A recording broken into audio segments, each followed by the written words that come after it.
አመነት እንደው ማመኑ ጋር እንዳለ ይስራ ያወራል ለማስታወስ እንጂ ግንቦት 16 ኪዳነ ምሕረት ደጅ ቀጥቶ እንዴት ይቀራል?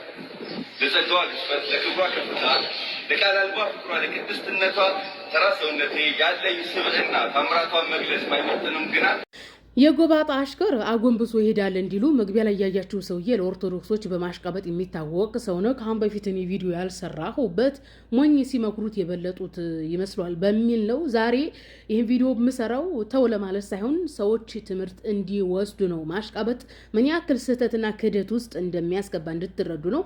ስለ መስቀል ሲናገር ነበረ። መስቀል የተቀደሰ የሰላም ምልክት የሆነ ጥሩ ነገር አይደለም። መስቀል ኢየሱስና ማርያም ከመወለዳቸው በፊት እየነበረ አረማዊ ያን ወንጀለኞችን የሰረቀ የዘሞተ የሚገድሉበት ነው። እንደው አቅል ያለው ሰው ይህንን ወንጀለኞች የሞቱበትን ነገር እንደ ጌጥ ይዞ አይመጣም። አይ ኢየሱስ ስለሞተበት ነው ከተባለም ኢየሱስም የእግዚአብሔርን ክብር ተላልፎ በወንጀለኝነቱ ነው እንደው መስቀል ላይ እንኳን አረፈ ከተባለ ያረፈው ማለት ነው።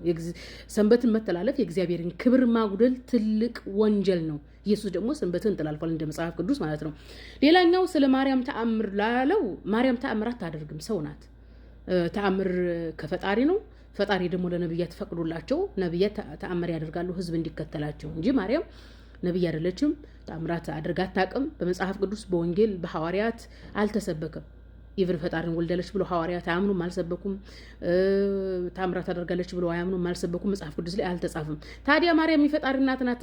ተአምር አደረገች ያሉት ምኖች ናቸው? ከቀሳውስትና መነኮሳት፣ በተለይም የኦርቶዶክስ ቀሳውስትና መነኮሳቶች ናቸው። ማርያም ተአምር ታደርጋለች፣ ማርያም በተአምር ተገለጠች እያሉ እስልምናን ሲያንቋሹ፣ ሲሳድቡ፣ ነብያችን ላይ ሲዋሹ የነበሩ ናቸው።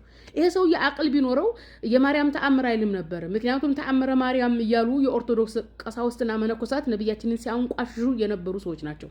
ለማንኛውም ልክ እንደዚህ ሰውዬ በጃፓን ሀገር ከ16ኛው እስከ 18ኛው ክፍለ ዘመን በጃፓን ሀገር ሀብታም ሴቶች ሰራተኞችን ይቀጥራሉ። የሚቀጥሩት እነዚህ ሀብታም ሰዎች ፈሳቸውን ከፈሱ እነዛ ሰራተኞቹ እኔ ነኝ የፈሳሁት ብለው ፈሱን በራሳቸው ላይ እንዲወስዱ ነው። ይሄ ሰውዬ እንደነዛ ሰዎች ነው።